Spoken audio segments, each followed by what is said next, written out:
Assalamualaikum warahmatullahi wabarakatuh. Perkenalkan, nama saya Muhammad Rizalfian dari Prodi Pendidikan Kelas Ekonomi Malam B, dengan nomor induk mahasiswa 1872150036. Di sini saya akan melengkapi ujian akhir semester, kurikulum dan buku teks dengan dosen pengampu Ainurul Amalia Eskom. Saja untuk yang pertama yaitu pengertian pendapatan nasional. Pendapatan nasional adalah jumlah akhir barang dan jasa yang diproduksi oleh suatu perekonomian dalam suatu periode waktu tertentu yang dihitung berdasarkan nilai pasar.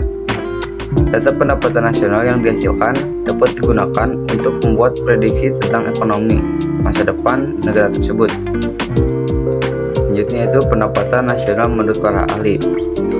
Menurut Arthur Cecil mengatakan, pendapatan nasional adalah pendapatan objektif rakyat suatu negara, termasuk pendapatan luar negeri yang dapat diukur dengan uang tunai. Kedua, menurut Irving Fisher, mendefinisikan pendapatan nasional adalah sebuah pendapatan dasar yang dikonsumsi langsung pada tahun yang sama. Selanjutnya itu menurut Alfred Marshall, menjabarkan pendapatan nasional adalah tenaga kerja dan modal yang digunakan suatu negara untuk mengolah sumber daya alam dengan tujuan menghasilkan hasil yang berwujud dan tidak berwujud. Selanjutnya itu menurut KBBI, pendapatan yang diterima oleh seluruh rumah tangga keluarga atau RTK di suatu negara dari penyerahan faktor-faktor produksi dalam satu periode, biasanya selama 1 tahun. Selanjutnya yaitu konsep pendapatan nasional.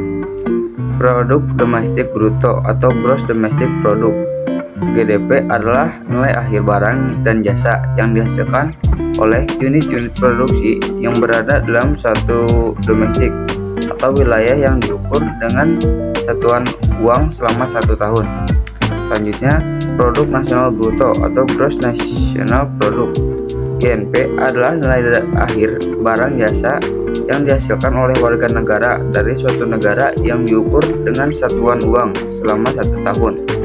Selanjutnya, produk nasional neto atau net national product (NNP) adalah nilai akhir barang dan jasa bersih yang sudah dikurangi penyusutan atau depresi modal. Selanjutnya, pendapatan nasional atau neto atau net national income (NNI) adalah keseluruhan pendapatan atau balas jasa yang dihasilkan oleh pemilik faktor produksi. Besarnya NNI merupakan hasil pemotongan pajak tidak langsung dari NNP. Pajak tidak langsung mengacu pada pajak yang dapat diteruskan kepada orang lain, seperti pajak konsumsi dan pajak hadiah. Selanjutnya, pendapatan personal atau personal income (PI) adalah pendapatan yang diterima perorangan namun belum dapat dibelanjakan karena masih harus dikurangi dengan pajak langsung. Selanjutnya, pendapatan disposable atau disposable income (DI) adalah pendapatan personal yang sudah siap dibelanjakan karena sudah dikurangi dengan pajak langsung. Selanjutnya, manfaat perhitungan pendapatan nasional, yaitu dapat mengetahui tingkat kemakmuran dari suatu negara. Dengan menghitung pendapatan nasional, dapat mengevaluasi kinerja dan perekonomian dalam suatu skala tertentu. Dengan menghitung pendapatan nasional, negara dapat mengukur perubahan ekonomi dari waktu ke waktu. Negara dapat membandingkan kinerja ekonomi antar sektor. Dengan menghitung pendapatan nasional, negara dapat mengetahui indikator kualitas hidup masyarakat dari negara tersebut.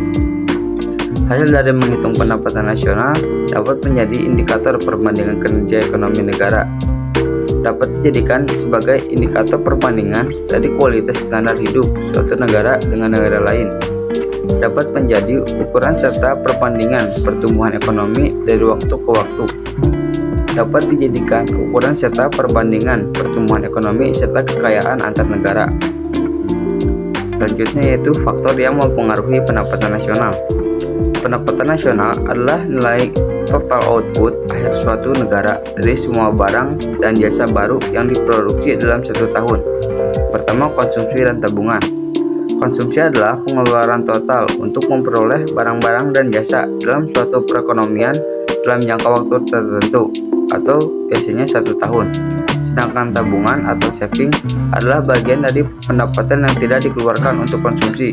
Antara konsumsi, pendapatan, dan tabungan sangat erat hubungannya. Yang kedua, investasi.